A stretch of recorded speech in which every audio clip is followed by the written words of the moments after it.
5-3 notes, which are all about graphing radical functions. So before we get started, let's talk about the most basic shape, and of course my pen's deciding not to work, of a radical function. Remember that thing called a parent graph, where there's no shifts, no stretches, no anything applied to it. So what does that look like? So y equals square root of x. So if you think about some points here, I can never have a square root of a negative number, but I can have the square root of 0, which is 0. I could take the square root of 1, which is 1. I could take the square root of 4, which is 2. There are some numbers in between. They're just not nice. And then I could come down here and say 9, 3, because 9 is a perfect square. So notice that that is half of a parabola, sideways. So parabola looks like that. The positive radical is the top half. If I were to graph negative square root of x, it would be the bottom half of that parabola. Notice as long as there hasn't been any reflections or anything like that done to it, it is increasing from 0 to infinity. Other things that we could talk about is the domain and range. So recall, domain is left to right.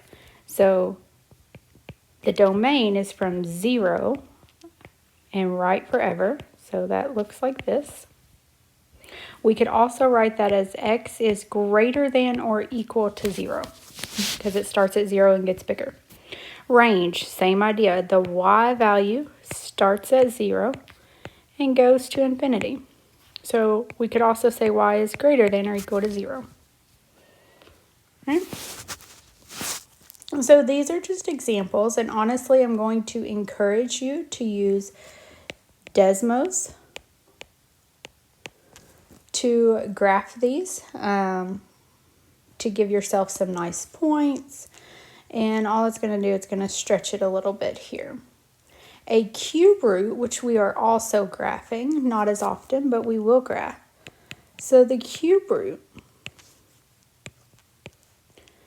kind of looks like a half parabola that way, and the other half of the parabola is going this way. The cube root of 1 is 1. The cube root of 8 is 2. The cube root of negative 1 is negative 1. The cube root of negative 8 is negative 2. So that's kind of your basic shape. Again, this one, use Desmos. It is a stretch. Domain and range on this one is negative infinity to infinity for both domain and range, because it is going that way and that way forever. And it is very, very, very slowly going down and up forever. So for cube roots, it's negative infinity to infinity for both, or all real numbers in the other notation. Okay. So let's make sure that we remember all of our transformations. So these are the same things that we did for parabolas and polynomials. If it is outside a number in front, that's our stretch, or we could say vertical stretch of 2. If it is grouped with the x, that tells us that it's our left or right. So remember, positive is left, negative is right. Okay, and then plus 5 means up 5. So again, positive is up, negative is down. Okay, so the original that we were talking about earlier looked like this. But if I want to graph, let's change the color here. This one, I'm definitely going to go left 3 and up 5. And since it is a stretch of 2, so left 3, up 5, it's going to be just a little more up. So thinking about like walking up that hill or driving up that hill, it's a little steeper than the normal. That is what our vertical stretch does there. Okay. All right, and the last piece, I know I'm throwing this all in one video, it's a little longer than normal, but graphing is pretty simple, so I didn't want to break it down into a whole bunch of videos that you kept having to hit next. This one, can we rewrite it? Sure we can. What is the square root of 9? Well, that's 3, so I could write that as 3 square root of x, telling me that it has a vertical stretch of 3. Okay, and then our last, well, kind of our last example. This one's a little more difficult to see right away. But if I rewrote that by factoring out the 4 to the front, okay? So, and then putting our leftovers here. 4 times x is 4x. 4 times 4 gives me that positive 16 there. And then I have plus 7. Well, the square root of 4 is 2. And then I'm left with x plus 4 under the radical, and then plus 7.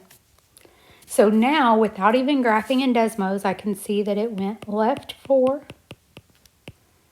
up 7, and a vertical stretch of 2.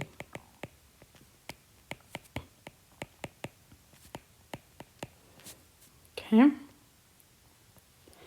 And then this one, if you're just trying to figure out, well, normally it's at 1, 1 and 8, 2. Oops, 8, 2. Sorry. So where did it go? Instead of being at, I did not graph 1, 1 right. 1, 1 should have been there. So what happened? Well, it doubled. So that means that it's 2 square root of x because it doubled. So it's a vertical stretch of 2. Oh, I said square root. It is a cube root because it's going both ways. You got some going that way, and that's how I know. Could I check that on Desmos? Absolutely. This is your one and only video. To see the real world example, please hit the next slide and I will have it all written out for you. But as far as graphing goes, you just need to know the basics.